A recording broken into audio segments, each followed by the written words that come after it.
Welcome into the Birds of the Roundtable. We are coming to you for the first time this season, and it is not a Victory Tuesday. That's right, the Eagles' 6-week winning streak was broken by the most dreadful of opponents. It was the bye week who rained on the Eagles' parade this week. Tap the brakes. I had the stat that came out last week that the Eagles led the NFL in wins per week at 1.0, and that's just no longer true. So we're going to try to do our best to podcast through that pain tonight of not coming off of an Eagles win, but we've still got one we can talk about, the victory over the Cowboys. We'll get into a preview of the Steelers game. We'll have a Madden simulation running in the background for you guys. So be sure you drop us some comments here tonight. Let us know what you guys think about the Eagles, how you coped with the bye week, all of those things. But before we get into that, let me welcome to the show one of our co-hosts here. It is Dives. Follow him on Twitter at Mr. Crockpot. Dives, how are you doing this evening? Doing okay, man. We had a cold run through our family over the last week or so. So the bye week couldn't have picked a better week. And that on top of everything the Phillies' miraculous run is going down right now. But I'm excited to talk about a second half of the season for the Philadelphia Eagles and the Steelers matchup. I've got 4 matchups to break down. Let's get into it. All right, let's do it. And we are also joined tonight by Ryan Finneran. Ryan, how are you doing this evening? Doing very well, thank you. I'm always excited to be on with you guys. I think I say that every time I come on, but you guys are awesome, very knowledgeable. I'm ready. Let's get it. All right, let's dive into it. So I'm going to go ahead and start rolling our Madden sim of the Eagles-Steelers game here. Don't let that throw you off, though. We're going to briefly recap through the Cowboys game. We did not get an opportunity to do that last week. We took a bye week as well on Tuesday night. So the Eagles on Sunday Night Football, they defeated the Cowboys 26-17 to move to 6-0 and be in the lone undefeated team, the lone first place team in the NFC East. Wasn't always the prettiest game.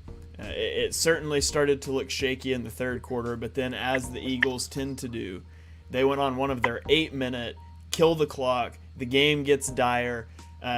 We go drive down the field and basically kill the rest of the game. And so they get out of the game with a win. They send Cooper Rush back to the bench with his first loss of the season. Dives, give me one of your main takeaways from the Eagles' victory over the Cowboys. It's got to be the takeaways, right? Cooper Rush had 3 interceptions. I think they had a turnover on downs, if I remember correctly. It's been a long time since the Eagles played. It feels like it. But for me, going back to last year, the year before, this team did not get it done when it comes to takeaways. This team right now is number 1 in takeaways, and it's a test. There's a lot of positives of this team, and we're going to break it down more specifically, more individually as the show progresses. But that's my biggest memory of Eagles versus Cowboys is Darius Slay, James Bradbury, the Eagles secondary, getting it done on all levels again and again and again. It's amazing how we praise this offensive line. We're really excited about the Eagles' defensive line heading into this year. But the Eagles' cornerback in Darius Slay and James Bradbury are arguably the best duo in the NFL right now. And you could make an argument that they're the best. They're better than any other spot on this Eagles team, man. It's been that good. Yeah, absolutely. And not only are the Eagles leading the league in takeaways, they simply don't turn the ball over. Jalen Hurts has, I think it's 1 interception this season. He's fumbled, quote-unquote fumbled 3 times. They were all snap exchanges, and the Eagles didn't lose any of them. The Eagles are number 1 in the league in turnover differential at plus 12. Second place is only plus 6. So they've doubled up the next best team when it comes to turnover differential. And we're just not used to seeing defenses force turnovers like that. So that's a big takeaway from the game. Ryan, what about you? What did you see as you watched the Cowboys game unfold? What was your thought process? So I was, lucky enough to be there. The crowd was amazing. One of the things that I wanted to kind of point out was kind of something you alluded to, was that they were resilient. In the way that during that third quarter, it came out flat. The defense didn't look too great. They were getting kind of not fooled by Cooper Rush, and it was like a fake handoff, and he'd swing around to the opposite side and do a quick dump off to a wide receiver. We were getting beat by that a few times. But like you said, you come back, you have the ball for 8+ minutes in that fourth quarter, you just drain the clock. I mean, that is the marks of a team that knows how to consistently win.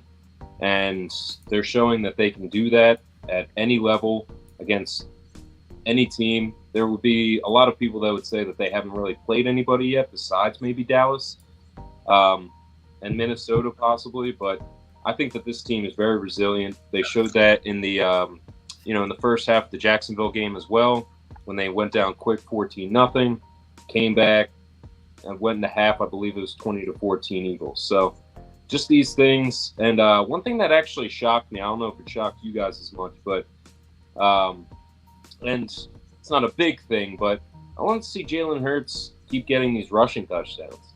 I don't know. I was kind of shocked that he didn't have one, but that's pretty much it. The resiliency and the fact that he didn't have a rushing touchdown.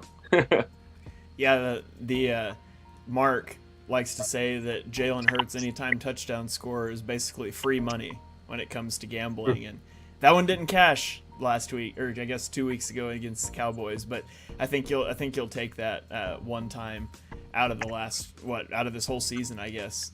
One of the things that we've talked about a lot is the Eagles' second half struggles. And so I went and pulled the stats for just the last 3 games. In the last 3 games, the Eagles have entered the fourth quarter with an average lead of 7.6 points, and they've held the ball for 10 minutes and 24 seconds. So they're coming in with over a touchdown lead, and they're giving opposing offenses only 4.5 minutes to try to attempt to come back. And so we can talk about them not scoring points in the second half, and maybe there should be some concerns about how they continue to come out flat in third quarters. In the fourth quarters, they're doing exactly what you want to see them do. They're elite at parking the bus, at getting out of games with the win. And I think that's what sets them apart from some of these other elite teams. And let's be honest, the only other 2 teams that look like they're on a tier 1 Super Bowl contender right now are the Bills and the Chiefs. And both of those teams struggle to run the football against light boxes. The Eagles are running the football against heavy boxes. And so it makes a difference. You get into January, you get into cold weather games outdoors, it does make a difference. And I do think that's the potential edge that the Eagles have over a couple of the heavyweights in the AFC, is just their rushing attack. The multiplicity of ways that they can beat you is what really stands out to me through the first 6 weeks. Yeah, you talk about like a memory of that Eagles-Cowboys game. It was Jason Kelce just cleating DeMarcus Lawrence on that one run play, I think it was, or it could be a passing play, I don't remember. But I remember that one very well. Yeah, absolutely. So anything else you guys want to mention about the Cowboys game before we sort of get into the Steelers matchup? Well, the decline of the NFC, man. It's not really Cowboys related. Well, it's kind of Cowboys related, but here we are sitting after the bye week, and you look at the Giants, you look at the Cowboys, you look at the Eagles, sitting atop of the NFC. Everyone else, it seems like a running theme over these last few weeks, especially, is that these top teams in the NFC have gotten worse and worse and worse, while the Eagles are trending, and the NFC is trending better and better and better. So that's kind of been an ongoing theme, right, Shane? Yeah, I mean, the Buccaneers just lost to the Panthers, who are supposed to be one of the worst teams in the NFL. They had their sights set on the number 1 overall pick. Green Bay has lost 3 in a row to Daniel Jones, Zach Wilson, and Taylor Heineke. Like, it's not good. It's not good in the NFC. The 49ers, I think, have the potential to be a good team if they can ever get their defense healthy. It's not going to happen for a while, but they could be a threat come playoff time. I think you could make a legitimate argument that the 3 best teams in the NFC are in the NFC East. You could make an argument about the Vikings. I'm not really impressed by the Vikings. The Eagles already beat them. I think the Cowboys are a better team. The Giants, it feels like the Giants just continue to get lucky. Like they were like a foot away from losing to the Jaguars. I put this stat out on Twitter today, but you look at like the Jaguars and you look at the Giants are 6-1, right? The Jaguars are 2-5. If you look at their point differentials, the Giants are +20 and the Jaguars are +18.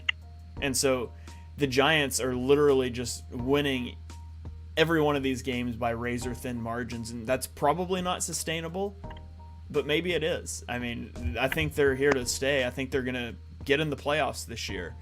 I think the NFC East is going to end up with 3 playoff teams. That's fun, man.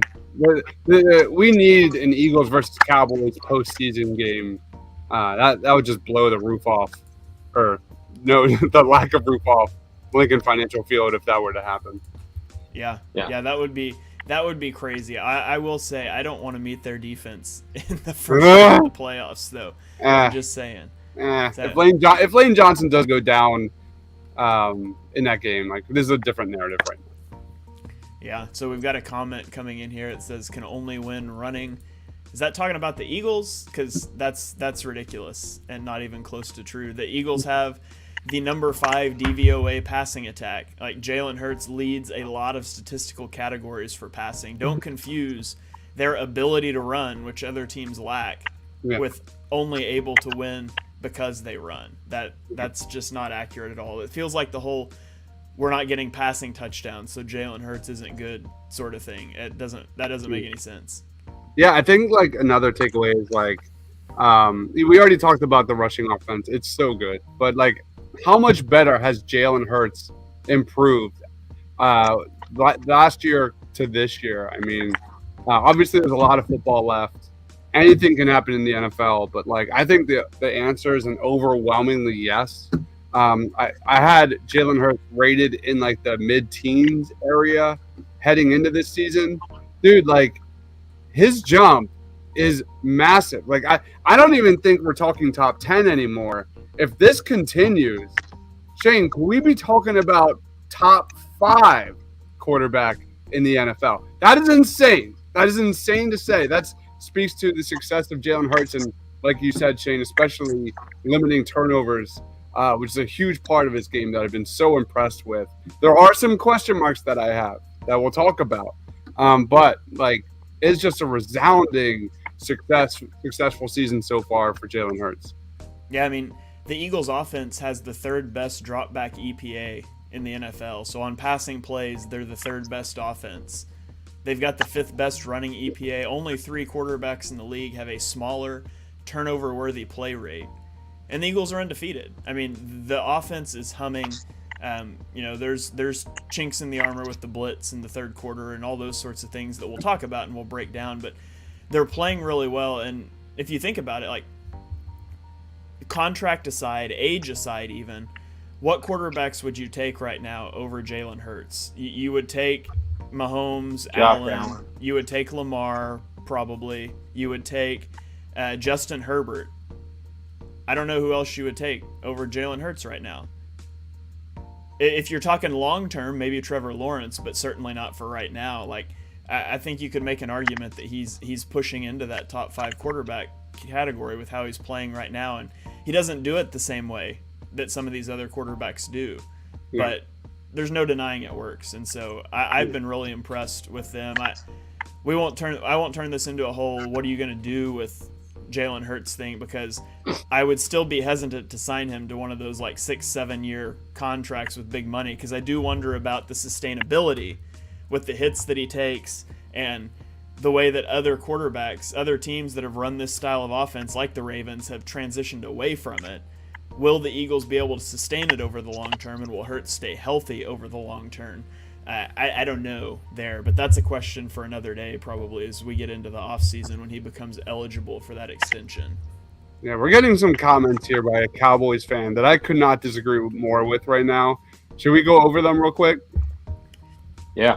We can if you want to give them the light of day, but there's really no. Yeah, no this point. is pathetic. Hurts has only 6 passing touchdowns, on track for the same touchdowns last year, with the best wide receivers and the best O-line. 155 passing yards is not humming. Cooper Rush has more passing yards than Jalen Hurts. A guy off the street can outpass your quarterback. Well, I mean, Cooper Rush threw 3 interceptions in that game, so maybe and he was 18 for 38. What are you doing, man? What are you doing, man? Get out of here. Get out of here. I would call the 4th best offense in points per game and the 3rd best offense in EPA per play. I would say that's a humming offense, but that's just Jalen Hurts is a huge part of that Eagles rushing attack, man. Get out of here. Get out of here. I also lastly, before we get into the Steelers game, I think a big takeaway here was this first 6 games for the Eagles was the Eagles blitz. What I want to see is that Eagles blitz continue to have success heading into the second half of the year. This is per Johnny Page, one of the best Eagles writers there is, one of my favorites. I look forward to his writings on Bleeding Green Nation. Go check him out. But when the Eagles have 5 or more rushers, they hold quarterbacks to 45% completion percentage, 3.7 yards per attempt, 4 touchdowns, 4 interceptions, 3 sacks, 29 pressures. That is a pressure on every 2.1 dropbacks. That was something that we didn't see enough of last year. And my goodness, has that, you talk about massive leap forwards. The Eagles, on timely blitzes when they need to, have been extremely successful. They've gotten bit a little bit, 4 touchdowns, but that's what happens. So for me, I'm just been so impressed by the Eagles blitz. And I really want to see Jonathan Gann continue to dial up those, especially on those 3rd downs. Absolutely. And just the addition of someone like Jordan Davis, just clogging up that middle, it's been very impressive to see. So that's also really great. Yeah, and the Eagles, they need to get Jordan Davis more involved. They're using him exclusively as a nose tackle in their 5-man fronts. That's got to change, and I hope to see a change there coming out of the bye week. They need to involve him in some of those 4-man fronts, because one of the things you saw Dallas start to do in the second half, people said, well, why isn't Davis playing? It's because every time they put him on the field, Dallas just spread the field out and they threw the ball. So he played 12 snaps in the second half, and Dallas threw the ball on 8 of those 12 snaps, and they went 7 for 8 passing for 79 yards and a touchdown. So the coverage isn't as good out of those 5-man fronts. Those are designed to stop the run, and so they need to get Davis involved in those 4-man fronts. I do think that'll make a big difference, but hopefully that's something that they change coming out of the bye week just a little bit. So if that's my quibble with the defense, that's it right now. That's what I'd like to see. That's pretty good. All right, let's get on to the Steelers game here. The Eagles are winning the Madden simulation 9-7 right now. They picked up a safety earlier. I didn't notice who got the safety, but I didn't even notice that either. Yeah, so Steelers scored first. The Eagles came back with a safety and then a touchdown. So they are up 9-7 with 8 minutes left in the second quarter, in danger of getting a safety themselves. But let's get into the Steelers game. So the Steelers have made the switch. Kenny Pickett is the starting quarterback. Dives, I think, did you have Pickett as QB1 in this draft? I can't remember. I did, man. I did. He's one of my stories matchups to watch here, but he was my number 1. Now, to be fair, I did not have him as a first-round pick. I was not very high at all on any of the quarterbacks in last year's draft, including Malik Willis. But yeah, I'm kind of shocked to see him struggle as much as he has. Yeah. All right. Well, talk to us about Pickett. Talk to us about what you've seen with him and what you sort of expect on Sunday. Yeah, talk about Cooper Rush having 3 interceptions. So did Kenny Pickett last week. He had 257 yards. He had 3 interceptions. It's been kind of a tough stretch for Pickett so far. You look at kind of, or I think of back during the draft process, and what I loved about Kenny Pickett so much in college was his ability to always keep his eyes downfield and his accuracy out of the pocket, his accuracy on the move while scrambling was he had that wow factor. That was one of his parts of his game that I really, really liked. But look at this, man. 5.8 yards per attempt last week. You look at this Steelers offense. Maybe they're trying to protect him, maybe a little too much, but that Steelers offense is entirely just underneath concepts, quick passes, quick out routes. He had 30 throws under 10 yards, and he had only 5 passes of 20 yards or more last week against the Dolphins. So my matchup here is not Kenny Pickett versus the Eagles. It's Kenny Pickett versus Matt Canada, who is the Steelers' offensive coordinator, who's getting a ton of slack right now, and rightfully so. The Steelers average the second lowest amounts of points per game in the league. Everything I read about this dude is just high, predictable concepts that is just not working. So that's my first matchup is Kenny Pickett versus Matt Canada. I think it's going to be a tough game, Kenny Pickett, especially if what we saw from the previous week continues here against Pittsburgh, because Darius Slay and James Bradbury and the Eagles secondary is coming for him. Yeah, it really looks like when you put on Steelers film, it really looks like they have like 8 offensive plays. Just super simplistic. Matt Canada, he's been bad. I don't know why he's still the offensive coordinator, but he is. Ryan, what do you make of the Steelers and this offense specifically? I mean, coming into the year, one of the things that I was thinking was, okay, you lose Ben, who's going to be the quarterback? You draft this kid, Kenny Pickett. I did like him. One of the things that I kind of like, as an outside viewer, you think to yourself, all right, well, it doesn't matter who's the quarterback. You're going to have this new kid, Pickens. You have Claypool. You have Deontay Johnson. It's like, wow, they're going to be good no matter what. But, yeah, I guess it really does matter who's throwing the football, especially if it was Mitch Trubisky or now even Kenny Pickett. But in regards to this upcoming matchup, I feel like this is well-tailored for the Eagles to really show out on defense, kind of increase that turnover number, get to the quarterback. I think this is one of those games where you kind of get back into the swing of things after your bye week and really, start crunching it. So I think that versus Kenny Pickett, our defense is going to kind of thrive. So I think they'll do very well against him. Yeah, you look at the Steelers' offense.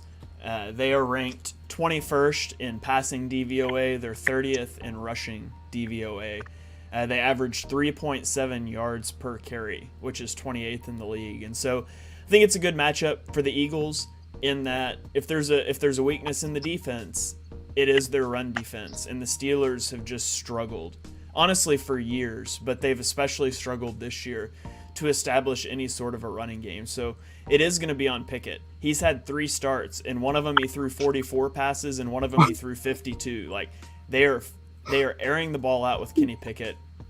And Pickett seems to, he completes a high percentage of his passes because, like Dibe said, everything he throws is underneath. On the season, 70% of his passes have been under 10 yards. And when he's gone over 10 yards, it hasn't been pretty. He's 5 of 14 with no touchdowns and 5 interceptions on 20-plus yard passes. So, wow.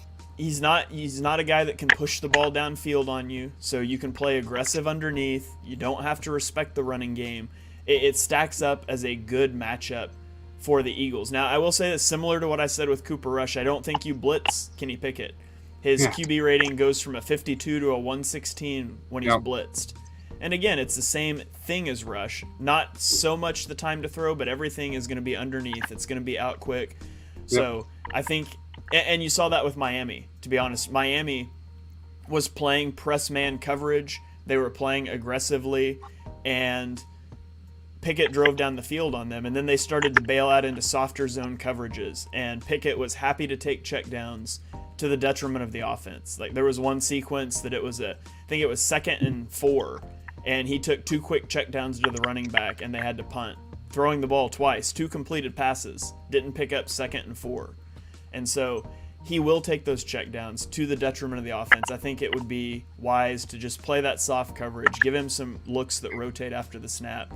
I wouldn't blitz him. I would just let him sit back there and take his little – I mean, they're running the Big Ben offense, right, with a little more movement. So, Shane, I couldn't agree more. And just kind of piggybacking off of that, my Steelers offense to Eagles defense matchup to watch is Najee Harris versus TJ Edwards. You kind of like give you some more stats. Najee Harris has only one game this year, averaging over 4 yards per attempt on the ground.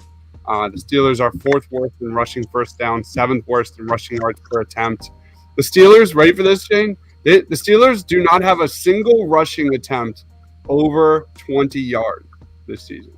So they don't hurt you for big chunks.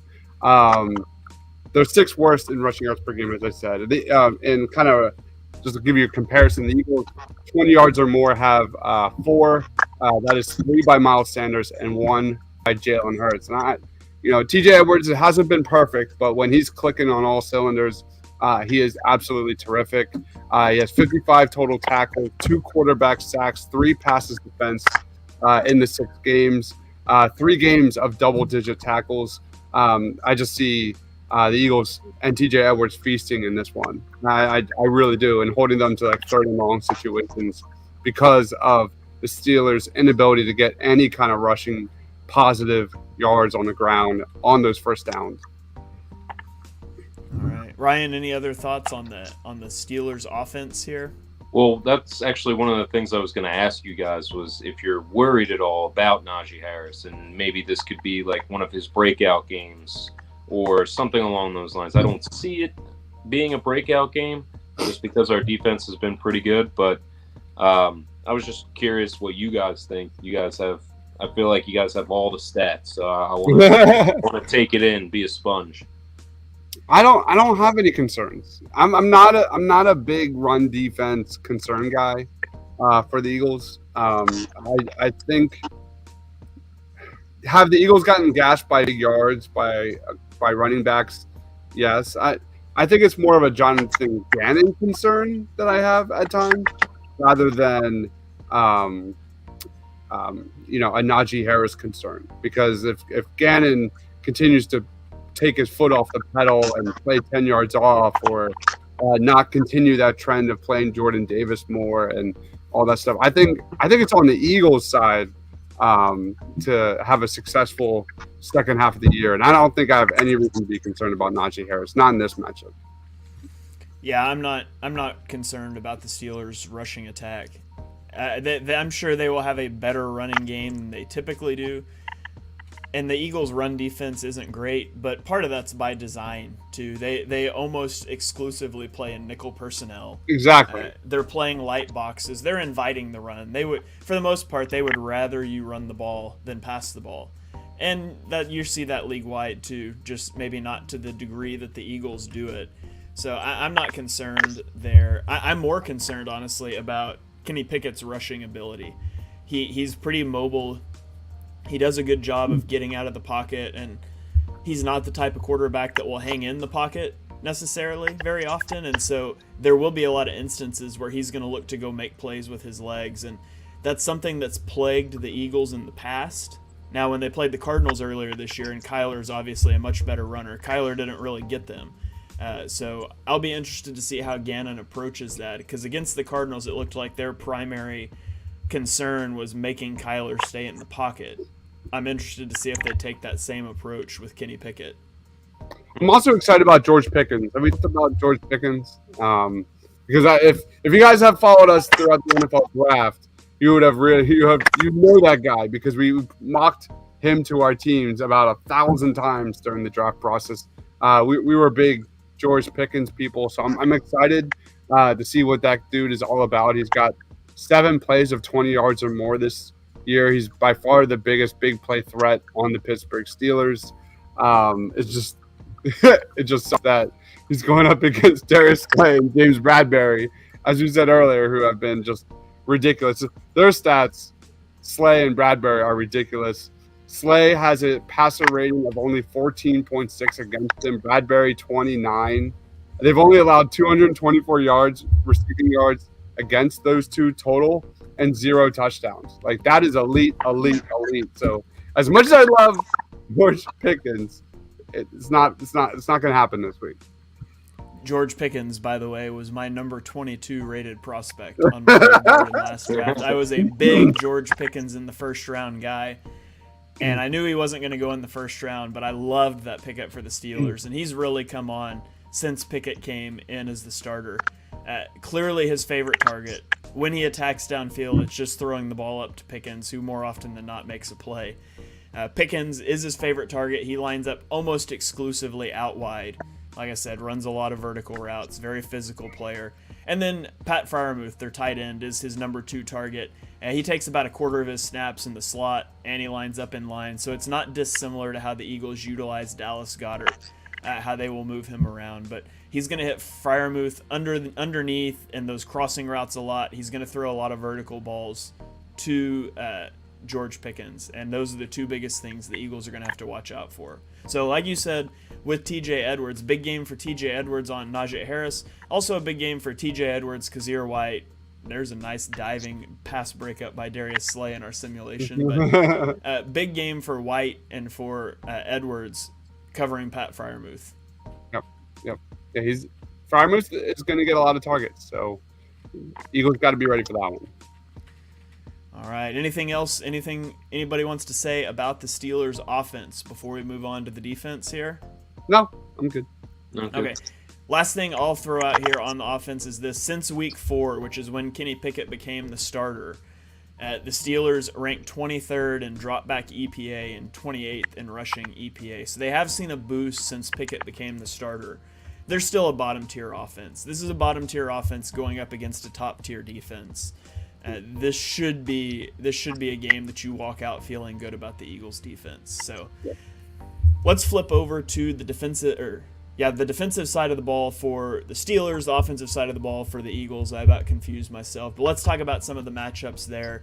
Dives, what's your first matchup to watch? Eagles offense against the Steelers defense. I mean, obviously it starts with Jalen Hurts versus who? Not more so the Pittsburgh Steelers pass rush.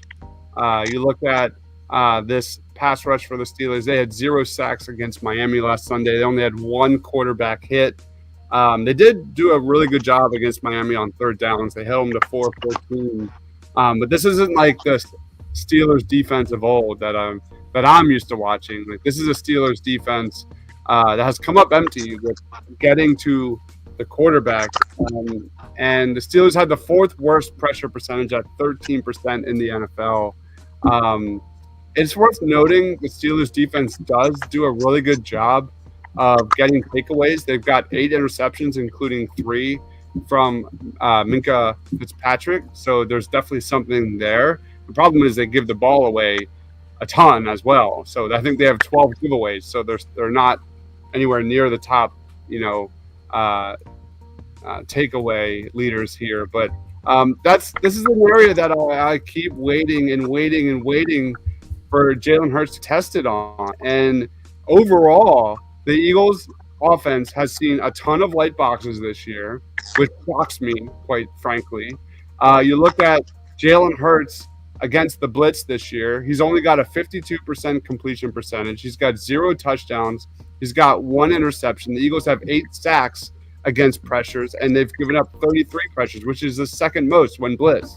So those are all answers or question marks that I have for Jalen Hurts and this Eagles offense, but it ain't coming this week because the Steelers can't get home. TJ Watt is not going to play, I don't think, until after the bye week, which is, I think, next 2 weeks from now. So Jalen Hurts should have a fairly easy game here against Pittsburgh. So are you shocked at all about that, Shane? Because I'm shocked that Jalen Hurts doesn't get pressured more, frankly. That Hurts doesn't get pressured more? Correct. Yeah, I mean, the Steelers are an entirely different team when TJ Watt is out. Like it affects everything, the way they scheme their defense, everything else. So TJ Watt being out, he's the heart and soul of the defense. That kills what the Steelers want to do. I will say that they are a pretty aggressive team. They have the 6th highest man coverage rate, so they love to man guys up. I just don't know how you do that against the Eagles. It's so hard to play man coverage when you have a mobile quarterback in Jalen Hurts that can get, if he escapes the pocket and you're in man coverage, nobody has eyes on him. It's a big play waiting to happen. And then even if you take that away, how do you man cover Dallas Goedert, Devonta Smith, and A.J. Brown. Like, there's favorable matchups all over the field. And so I think it's an advantageous matchup for the Eagles offense. Now, the Steelers do have a pretty good run defense. They're 4th in the league in yards per carry allowed at 4.1%. But what Miami did to them, I just watched the Miami game today because my daughter was homesick and she loves football, so we sat on the couch and I watched Steelers Dolphins film, and she loved it, and I was getting ready for a podcast. But what Miami did to them a lot is they attacked them with quick throws, they utilized play action, and they used a lot of RPOs. And the Steelers were backed off of the line because of the speed of Jalen Waddle and Tyreek Hill. Now, the Eagles don't have Waddle and Hill. They've got Quez Watkins, who's fast. He's not the player that either of those guys are. But they do have, A.J. Brown. He's not lightning speed like that. But if you want to go press him without help over the top, the Eagles have shown that they'll take those 9 balls down the sideline. So I think you could see a similar style of defense from the Steelers this week. And Miami just laid out the blueprint for the Eagles, what you want to do. And obviously they fell off, after their opening script. But their opening script was great. And the Eagles are good at all of those things. They're good at RPOs. They're good at play action. I would basically do the exact same thing that the Dolphins did. Yeah. All right. We got a comment coming in here. It says, "Fly, Eagles, fly." I'm all about those type of comments. We will get those up on the screen. So, Ryan, talk to me about the Eagles offense. What are you expecting to see on Sunday? I'm expected to see a continued rushing attack, kind of like we were talking about before, balanced attack, and then hopefully cruising in the end in the fourth quarter, eating up clock. I'm still waiting for Dallas Goedert to have his really big game, over 100 yards, maybe a couple touchdowns, something. It'd be great. I mean, I'm just hoping and wishing. I actually don't have him on any fantasy football teams, so that's just pure fandom. And then kind of looking to see how, if I'm not mistaken, Alex Highsmith is, having a great year so far for the Steelers. So just kind of how the Eagles are going to handle him. He's got 6.5 sacks this year. So just kind of watching out for him. But if I'm just going to name one guy, then I guess their defense really isn't that intimidating if I'm pointing out a linebacker and kind of worried about him. So overall, again, I think this should be a game where the Eagles cruise, firing on all cylinders. So I really am looking for a big game overall, high scoring for the Eagles, low scoring for the Steelers, just a blowout. I want to see that passing attack get on the right track here, because outside of Fitzpatrick, the Steelers secondary, they're a bunch of veterans, bunch of CB2s, guys that Devontae Smith and A.J. Brown should be looking at us to go up against here on Sunday. So I look for another big game, more big games from Devontae and A.J. Brown. Get that ball downfield. Jalen Hurts hasn't been lighting it up in the middle area of the field. That's still an area that he needs to get better and improve. And I'm not saying he hasn't. It is better, but it's not great. But I want to see more of that. And I think you can do that against the Steelers defense. Yeah, absolutely. Minka, like you said, Minka Fitzpatrick, Levi Wallace. I was a big Levi Wallace fan when he went to the Steelers. I thought that was a great signing. I think he's played decent this year. He's not a slouch, but again, he's like you said, he's a CB2, and the Eagles kind of have 2 wide receiver ones, so I think they can pick their matchups. Here's what I want. I want the Eagles to just full out commit to the bit, continue scoring all of their points in the second quarter. Let's put 35 on Pittsburgh, but 30 of them, let's make it all in the second quarter. I'm a big fan of that. I'm 100%. I'm not. Yeah, the Eagles are going to have to become a more balanced team. It'll happen when it happens, but I'm for it, man. I'm one of those guys that I'm not the biggest person concerned about the lack of offense in the second half. It's a concern. I'm not saying it's not, but the way this team has rolled in those second quarters, man, I would love another like 24-3 lead heading into the half type of game here against Pittsburgh, man. I would love it. Makes my anxiety level just end the weekend all the better. Yeah. Yep, Madden just heard me say that, so of course the Eagles scored a touchdown in the third quarter. So Wait, that doesn't happen. Madden, notably not realistic, as the Eagles score a point in the third quarter. Yeah, that does not happen. Yeah. So the defense for the Steelers, I'll give you they're 22nd in EPA per play allowed. They're 19th in dropback EPA and 20th in rushing EPA. So again, it's a mediocre, it's a slightly below average defense, and it's pretty much the same whether you're running or passing. They're slightly better against the run than the pass, in my opinion. But as I said, I think the Eagles should be able to do what they want to.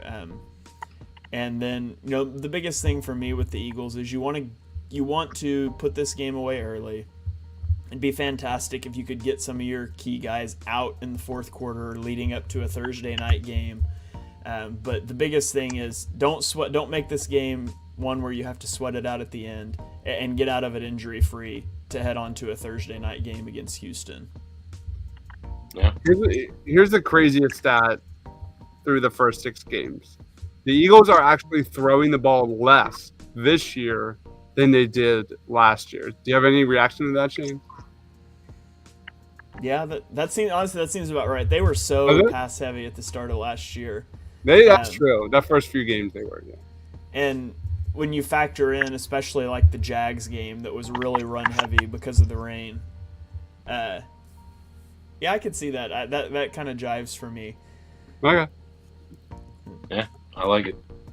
All right, well, let's get into score predictions then. Ryan, lead us off. What's your score prediction? Who wins this game? What's the final score? Final score will be 35-14 Eagles. All right, 35-14 Eagles. Dibes, what do you have? Everything in that points to at least a win by 2 scores here. So that on the flip side, then I'm a little more worried. I will say Eagles get the W here, 31-17, 31-17, and 7-0. 7-0, man. It's an unbelievable thing. It's I guess the question now is like how far how deep does this run continue for the Philadelphia Eagles, man? I don't see the Steelers having any matchup in their favor against this one, and I think the Eagles cruise. Yeah, I mean, you look at the Eagles' schedule, right? They play Pittsburgh, then they go on the road on a short week. They play Houston, at home against Miami on Monday Night Football, at home against Washington on Monday Night Football, and then at Indianapolis, who just benched Matt Ryan, so they'll face Sam Ehlinger. And then that's week 11. That's 4 games. Like, the Eagles should win all 4 of those games easily. Like, the Eagles should be 10-0 with that game against Green Bay that suddenly doesn't look so scary. The Eagles, they're not going to go undefeated. They're going to be favored in every game, though. They're going to be favored in every game going the rest of the way. And I am expecting the Eagles to get to 10-0. So I'm going to take the Eagles to win this one. I thought you scared me for a second because 31 is my Eagles score. I was 31-13, and I just knew you were about to take my exact score. But I've got Eagles 31, Steelers 13. I think they're going to be able to do kind of whatever they want to the Steelers' offense. It's not going to turn into like some huge blowout because we know how the Eagles play with the lead in the second half. They're going to kill the clock. And I think Kenny Pickett is going to have a rough day against this Eagles pass rush and the Eagles secondary. So 31-13, Eagles roll. I guess I'm going to show my age on this one, but like I look at this schedule as I am now, like I can't help think like who is the Joe Webb that's going to like shock the world and like have a great game against the Eagles. You know what I mean? Like Joe Webb, I think it was with the Minnesota Vikings, like put together a perfect performance in the Eagles in a game where everything went wrong. I'm kind of interested, Shane, what your thoughts are. Like, could we possibly see Malik Willis December 4th for the Titans? Is that possible? It's possible. I really hope not. I would much rather face Ryan Tannehill. I know. But yeah, I think it depends on where the Titans are at. Honestly, right now it looks like the Titans they're going to start to pull away in that division. The Colts, I think the Colts are done. The Jaguars, they continue to just lose these coin flip games, and they're falling out of it. The Texans have never been in it. So as long as the Titans are in a division that week, I think you probably are going to see them stick with Tannehill. I don't know what just happened to my... I personally think that Tennessee game would be, I'm kind of like looking ahead, but I think that might be a loss for the Eagles when it comes to that time. Yeah, I think so. Plus, Derrick Henry is really starting to pick it up and find his groove again, so he's scary. Very scary. I hate to look ahead, too. I'm already looking at that January 1st, New Year's Day game against the Saints in Philly. And Clinton, could they possibly be clinching like a top 5 pick or so with a win that game? I hate to look ahead. I need to stop doing that. I need to focus on the Steelers here. That's hilarious because, it's really funny that if the Eagles are doing so well that they've locked it up by the time it comes to that New Orleans game, like how do they, like you obviously want to beat them, but you obviously don't want to get anybody hurt for the playoffs that you're definitely going to make if you have it locked up. So I don't know. That is very interesting. If you've got everything locked up at that point, it means you probably have the 1 seed locked up and you're going to get a bye. There's no way you're going to rest your starters the last 2 weeks of the regular season and over a bye. So that's true. If anything, you would rest the last week, and that's really about it. Like you might play cautious with injuries, but I don't think that would factor into it, to be honest. We got a few minutes left here in our sim. The Eagles are clinging to a lead right here, 17-14, with 4:44 remaining in the game. But we've got a couple of minutes here. Let's talk trade deadline. The trade deadline is coming up. It is November 1st, and so I think that next Tuesday? I can't remember. But yes. It's coming up soon here. I don't know what's going on with with the screen jumping around here, but it's coming up next Tuesday. What positions would you guys like to see the Eagles address? Are they good? If the Eagles were to make a move here, what would you want them to do? I mean, me personally, that's tough. Probably what I would like to see is some kind of addition at running back that, could propel us to that next level of rushing attack. Honestly, I'm not really sure what else. I would love to defer to you guys for that. I was so sad to see James Robinson get moved for a 6th round pick. Like, I would have easily given that up to go get him from the Jaguars, personally. Yeah. But yeah, like I look at running back and like, have you seen their 3rd and short numbers? The Eagles' 3rd and short numbers are ridiculously good. Most of that's Jalen Hurts, and that kind of like lessens the need just a little bit, especially with their success on 4th downs. Like they're so good at it. They're so absurdly good at it that like that need kind of goes down. I still look at safety. If the Eagles can, bring in some sort of safety like Jeremy Chin, or if he's available, I don't even know. But I think Marcus Epps has played really well. I think fortifying the defense is probably the avenue I would go down. Looking to get another pass rusher, looking to get a safety in there. That would be probably my best guess. My biggest thing, I would like to see the Eagles get a safety. I don't know who that is, but if they could get a safety, it would help. I mean, Kevon Wallace does not ever need to step on the Eagles football field again. He was atrocious when he came in for Chauncey Gardner-Johnson, and that's the place they can least afford to sustain an injury. I would also like getting a safety from the perspective that if Avonte Maddox got hurt, Chauncey Gardner-Johnson has the ability to go down into the slot, and you could put that safety in. So I would like to see a safety. I don't know who that is. I would also like to see him get a tight end. And I know exactly who I want. I want to go get Albert O from the Broncos. The Eagles like to run 12 personnel. And right now they're really limited in that Jack Stoll is not a receiver at all. And Grant Calcaterra cannot line up in line. He's only a receiver. And so you're tipping your hand if you go 12 personnel based on who is in there. Albert O's not playing in Denver right now. He was inactive last week, I believe. Should be a cheap get. And he can do a little – he's not some elite player, but he can do a little bit of both. So I would love to see him go take a flyer on, like, Albert O and maybe get, like, a safety. But really, I think the roster's pretty good. It's kind of nitpicking just some places you would like better depth.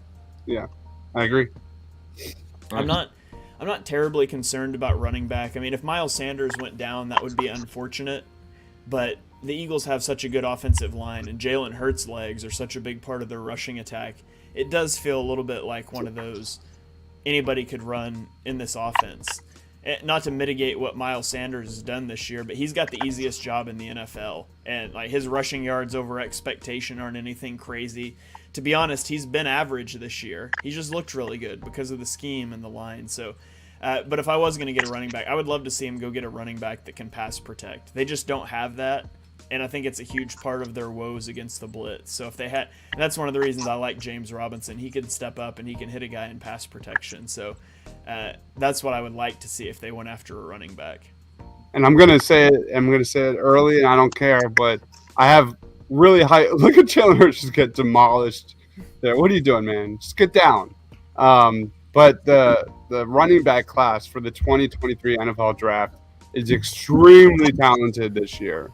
I don't know what the Eagles are going to do in the first round, but there's going to be a lot of really strong day 2 guys available. Jahmyr Gibbs from Alabama, if he's there, that is a run to the podium draft pick for the Eagles. He would be a great fit for the Eagles. Zach Evans out of TCU, great speed. Sean Tucker out of Syracuse. Blake Corum.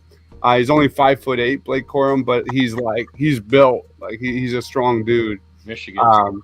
Out of Michigan, man, a big-time home run hitter out of the backfield. So I'm really hoping the Eagles kind of pump the brakes a little bit on the running back thing, and get their guy for the future in next year's draft, because value-wise, that's where it's at, man. Yeah, absolutely. And we'll get into contract stuff as we get down to the year, but I don't expect the Eagles to pay Miles Sanders. So I do think that's probably a move they look to make in the offseason. So it looks like the Eagles will win the game here as they go into my favorite formation, the victory formation. Or is it a QB sneak? You can't tell anymore, but they're going to kneel it out. They will win the Madden Sim 17-14 as the clock ticks down to 0. It's a closer game than any of us have predicted for this Sunday. We had another comment coming in, says that could see the Eagles coming back sloppy on Sunday, so maybe Madden is taking that into account coming off the bye. But the Eagles win the Madden Sim. I believe the Eagles are undefeated in our Madden Sims, I think. I think so. Yeah. Or they might have lost one. I can't remember, but it's a pretty good track record so far. So that's going to about wrap it up here for our Eagles-Steelers preview. We will be back next week, and we'll have more of a review and a preview element since the Eagles won't be coming off of a bye week. Maybe Tuesday is trade deadline. Maybe we'll have a trade acquisition to talk about. But before we get out of here, Ryan, give us any final thoughts. Plug your stuff. Where can the people find you? I'm on Philly Sports Alliance. You can find me on the Philly Broadcast with Ryan Reese, who also is on this show from time to time. We go live Tuesdays at 7. Didn't have a show today, but usually Tuesdays at 7. And then you can find me here quite a bit, actually, on the Roundtable. So thank you guys again for having me. And go Phillies, go Birds. All right. Dibes, what about you? Give us any final thoughts. Tell the people where they can find you. Phil doing a great job of making me forget or not pay enough attention to the woes of the Sixers. There's a lot of issues there. We didn't do a post game yesterday because I was sick, but we will be doing a post game tomorrow night against the Toronto Raptors. Right when the clock hits 0, we'll break it down. That's basically it. Second half of the year, man. Here comes the grind. You can expect all the highlight reels and content you could ever want here. So I'm excited. I'm just blown away. Whether it's the Phillies or the Eagles, just this entire month has been like walking on clouds. I can't explain it. This doesn't happen to Philly sports fans, man. This just does not happen. So just thank you to the Eagles. Thank you to the Phillies, and go Phillies here on Friday. I cannot wait. Oh, All right. awesome. Yeah, I feel like I need to catch my breath now because Friday the new Call of Duty game drops. So I'm really excited about that. Saturday is the semifinals and finals of Red Bull Wololo 6, which is the biggest Age of Empires 2 tournament of the year, so I'm all into that. Then I got Eagles game on Sunday, and then the Eagles turn around on the short week and play the Texans on Thursday, and I have no idea how I'm going to get everything done I need to with all the video games I'm going to want to check out and play as well. So I may have to, maybe next week on Tuesday night, we might just have to, be live with me playing Call of Duty while you guys talk about the game, and I'll just interject every once in a while. I don't know. I do want to add, I have started my mid-season rankings for college football in the NFL. I'm doing it a little bit differently than last year. Last year, I waited to the Senior Bowl, then did my rankings. This year, I'm going to do my rankings. I already did a preseason rankings, and I've watched so much college football that I'm pretty confident I can at least get the major positions of need for the Eagles done before the Senior Bowl, and then a couple months in after the combine and stuff, I'll have my final rankings. So I'm already started on all my rank, especially as we touched on running back. So edge rusher, cornerback. There's a lot of positions in next year's draft that are going to really fill the Eagles' needs really well. All right. That's awesome. Well, that is going to about do it for us here. Thank you for joining us on another episode, our first non-Victory Tuesday episode of Birds of the Roundtable, coming off of that bye week, but we're getting you ready for this week's victory over the Steelers. We will see you guys back here next week for another Victory Tuesday celebration, hopefully as the Eagles move to 7-0. We will break it all down. Make sure you're following these guys on social media. Follow Philly Sports Alliance on YouTube. Follow the Painted Lions. We've got you covered for draft stuff, Phillies, Sixers, and of course the most important, it's the Eagles. So thank you to those of you that joined in on the comments here. Those of you watching on YouTube later, we hope to catch you on a live show maybe next week. From me, from Dives, from Ryan, the Painted Lines, Philly Sports Alliance. You guys are awesome. Have a great rest of your week, and we will see you guys on Tuesday.